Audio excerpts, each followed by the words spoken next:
CBS 2 News starts now.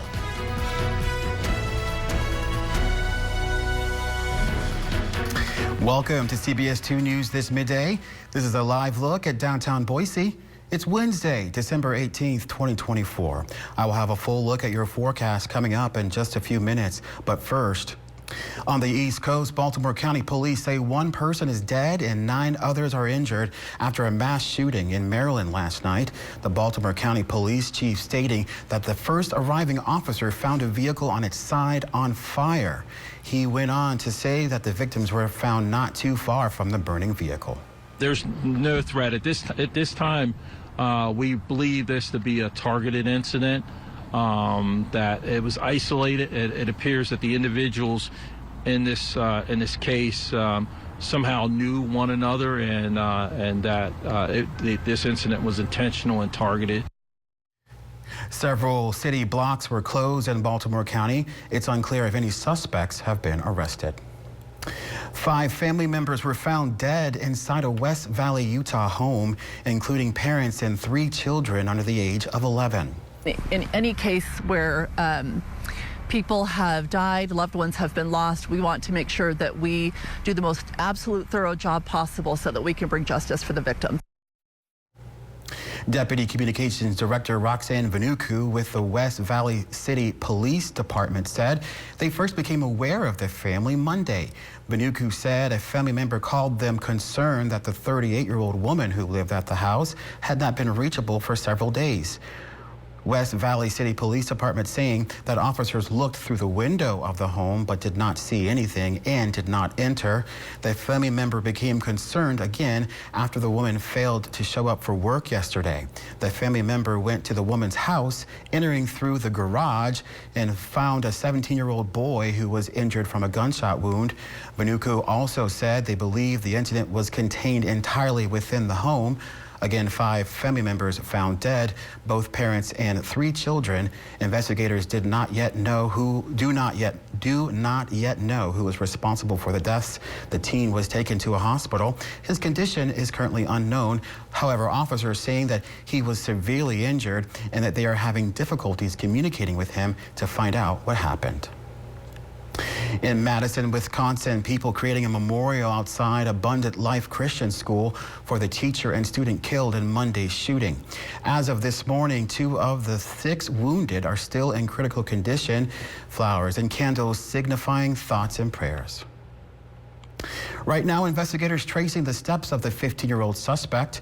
The more answers they find, more questions arise, like why did she do this, and how did she get the handgun, and why turn the gun on herself? Identifying a motive is our top priority, but at this time, it appears that the motive was a combination of factors. This school shooting marks the 83rd this year, the most on record for school shootings, as tracked by CNN since 2008. Investigators say they are looking at the online activity of the shooter. Madison Police Chief asked anybody who knew her or who may be able to give information about her feelings leading up to the shooting. They're urged to contact the Madison area Crime Stoppers. They say her family could face charges for the shooting. If she made overt actions and overt statements that she wants to kill and they didn't do it, that should be considered too. It's illegal under law or under Wisconsin law for anyone to intentionally sell, loan, or give a dangerous weapon to someone under 18. The only exceptions are hunting or military service.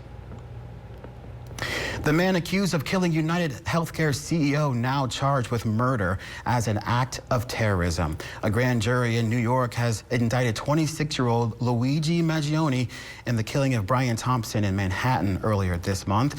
He faces 1 count of first-degree murder and 2 counts of second-degree murder, along with weapons and fraud charges. Investigators believe Maggioni was driven by anger against the health industry and corporate greed, and that he planned the attack well ahead of time. This was a frightening, well-planned, targeted murder that was intended to cause shock, inattention, and intimidation. Maggione is due in court in Pennsylvania tomorrow for a preliminary hearing on the weapons charges he faces there. Immediately after, he'll attend an extradition hearing where District Attorney Alvin Bragg says he may waive his right to fight being handed over to New York authorities. A first-degree murder charge carries a sentence of 20 years to life in prison. A family in Adrian, Oregon, losing their home after a devastating fire. That's a town right along the Idaho-Oregon border, around 20 miles east of Caldwell. Moyer Enterprise reports they all got out safe and no one was hurt, but they now have nowhere to go. So the community is trying to help the rock store in Nisa, and the rock store in Nisa has set up a donation box and plan to host a benefit bake sale tomorrow to raise money for the family. There are also drop-off locations at Davis Ranch and Adrian High School. A GoFundMe has also been set up for the family. As of this morning, over 40 donations have been made. This well exceeds the $10,000 they were looking for. Driving in the winter can be beautiful, but also dangerous. The Idaho Transportation Department is offering some reminders for drivers. Watch out for slippery roads. Give plows space. They say the safest place to be is a comfortable distance behind the plow. Prepare your vehicle by checking your windshield wiper fluid, battery, and tires, and have your winter tires or chains ready. Pack a winter emergency kit, including items like a first aid kit, blankets, jumper cables, tire chains, and food that won't go bad. Plan your trip as well. You can check the Idaho 511 app or visit idaho.gov for real-time road conditions. And drive cautiously, slow down, increase stopping distance, and if you start to slide, stay calm. Here's a live look at Indian Creek. We're seeing a little bit of some partly cloudy skies out there right now. Contrast to this time yesterday. Let's take a look at visibility right now. Earlier, we only were seeing about a half mile of visibility in Ontario, but now that's increased up to 5 miles. So that's great. So here's our out-the-door forecast. You can expect today to see a high of around 50 degrees. So by 3 o'clock we'll be at 50 degrees. By 5 o'clock we'll be 46, and by 7 o'clock we'll be down to 40, all under those partly cloudy skies. Here's a look at high temperatures today. 50 in Boise, 47 in Emmett, 50 in Nampa, 49 in Caldwell, 43 degrees in Ontario.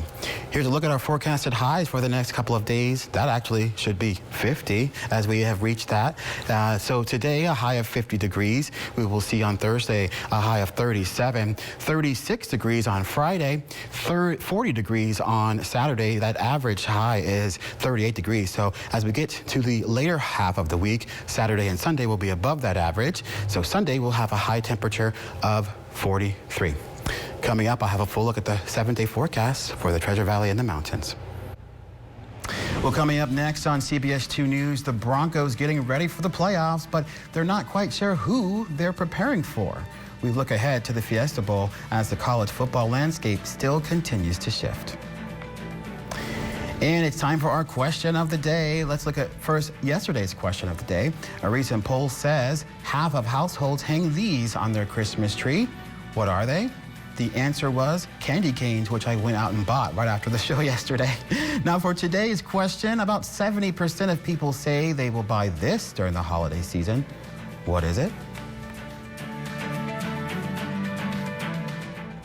Now it's time for the question of the day. Let's take a look. About 70% of people say they buy this during the holiday season. What is it? It's Scotch tape. Our next newscast is today at 4. We will continue to update local news and weather on idahonews.com. Thanks for joining me. Have a good day.